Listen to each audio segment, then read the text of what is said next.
Ben, the internet gets very upset about occluded dots. They used to. I think more that people just kind of are confused.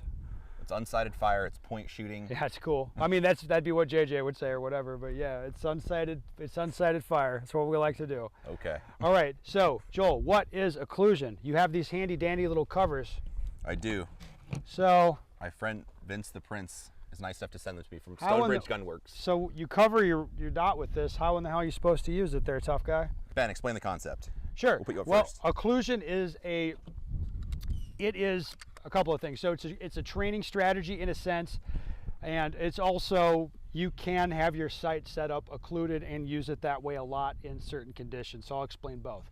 So the way this works, if I'm looking at a target I want to shoot, I'll have the occlusion over the red dot. Now, it's not that I can't see the target. I mean, I can. My non-dominant eye can see the target. My dominant eye is going to be going through the tube, so it'll see the red dot. Now, the occlusion is just covers over the front of the red dot. Now, the way your brain works, if I focus out on the target and not on the thing in front of me, not on the gun, then I'm going to see a clear picture of the target. Now, my dominant eye can't see the target, but my brain won't really worry about that too much. It'll just build me a picture of what I can see, which is a ghost outline of the gun with the color of the red dot sitting on top of it, and then the target appears clear. For most people, unless there's a problem with your eyes, and there's a bunch of different problems it could be, but unless there's a problem with your eyes, your brain's going to sort this out, and where the red dot is right where the bullet's going to go. So it may appear to be unsighted fire, but it's really not. The reason this is a valuable training tool is if I shift my focus onto the thing in front of me, onto the gun, the sight, now the occlusion, this cover, this black cover is going to shut down my view of the target. And that's going to indicate to me as like, hey, dum-dum, you are focused on the red dot. That's not what you want to do. You want to focus on the target. So that's what I mean. This is a training tool, a training strategy that you can use. Yes. The other benefit to this that I really like is it makes a consistent backer for the red dot, and it does make it a little bit easier to find it in some conditions. So no, it's good. You can shoot into the sun, right? 100%. So depending on what the background's like, how bright it is, dark it is, whatever, this way having a black backer makes that red dot really stand out and really easy to see. I do like that, regardless of what time of day, whatever's going on. Yeah. Another thing that I think is commonly misunderstood is like if you occlude your dot, this will stop you from staring at the dot. It does not. It does not. It does not. It's just there to, slap your hand a little bit if you do it, or, Yeah, it's a training tool. So one other training tool we use to instill target focus is an aiming reference on the target, typically a black piece of tape or a black paster. That is an aid. That is a crutch. You will shoot better if you have a reference like that. Mm-hmm.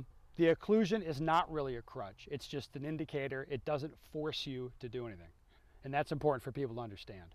People, again, they will put the occlusion on their sight and they think they cannot focus on the sight and still shoot. But I assure you, you can. One of the times I think, for me projecting, I think it's the most helpful is if I perceive a target to be a tough shot or a far piece of steel, something that I have to aim on harder, it's easier for me to really tunnel my focus as opposed to seeing everything like this, to tunneling down and just looking at that small little piece of steel and just seeing that little red dot on it.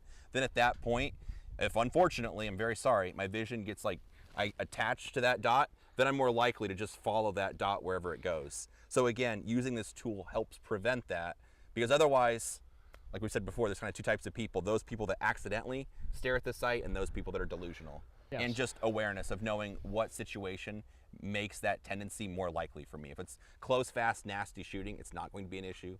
If it's far shooting with smaller targets, steel, whatever, I'm like, yep, that is the thing that could happen. So the other question, Ben, should it be an all the time thing, a some of the time thing? Is leaving it on going to hurt you? What do you think?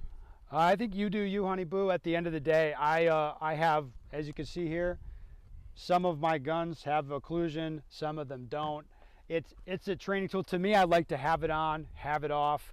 The same as I use other training tools, like use the aiming reference, take it away, change the brightness of the dot so it's too bright, change the brightness of the dot so it's too dim, and kind of train different ways. And this helps me understand what I'm doing. Other people put the occlusion on and just leave it there. that is also fine. It's not going to be a problem as long as both eyes can see the target. So I'd caution you before you go to a match or go shoot for score somewhere, because you might run into a situation where you're leaning around something and your non-dominant eye can't see the target, in which case you're going to have a big problem being occluded. Correct. And then again, to just reiterate how they work, the Pro Shop sells these, of course. Pro Shop sells everything. Everything you could possibly need. These are from Stunbridge Gunworks. Even Girl Scout cookies, you know, sometimes. They do. They do. They're all, I think it's like 20 or 25 Feels like bucks. a scam. It's not very expensive. It's just just more or less 3D printed. I don't know what actual material he uses, but it just clamps on the front of the dot, snaps on, that's that. So it's easy on, easy off. Otherwise, if you just want to try the concept or don't want to pay the 20 or 25 bucks, just using tape works fine. So here I've got a gun that I've just put electrical tape over the front of. Ben has guns electrical taped also. You can use a paster. I prefer the electrical tape because it doesn't leave a mess if you're, you know, want to clean up your red dot afterwards. Not that you would, but what if? No, I don't like making messes for you either, Joel. If you wanted to have something that's easy to clean up and take off, the electrical tape's pretty easy. Again, I like having a black backer more than having like a tan paster or blue tape. Yeah. But otherwise, here's the other thing. I get messages with people like, what's the deal with occlusion? What do you think? Well, why should I do this? If you haven't at least tried it, we don't really have anything to talk about. Don't message me. And that sounds rude to say, but until you actually experience it, you're not gonna know what you're in for. Like some rapid fire, like the doubles drill we do, the rapid fire shooting, these fast pairs. We could talk about it all day, but until you get people on a line and you actually fire it a little bit, then when we have a class discussion afterwards, all of a sudden we've got a lot more to talk about. You start saying things like, oh, yeah, everyone's nodding their head because they've experienced it, they understand what's going on, and that's going to give you more reference. A lot of the concepts we talk about, it's like trying to explain the color pink to a blind person. It's like they have no frame of reference. So really, the stuff that we talk about, we encourage you to go try it.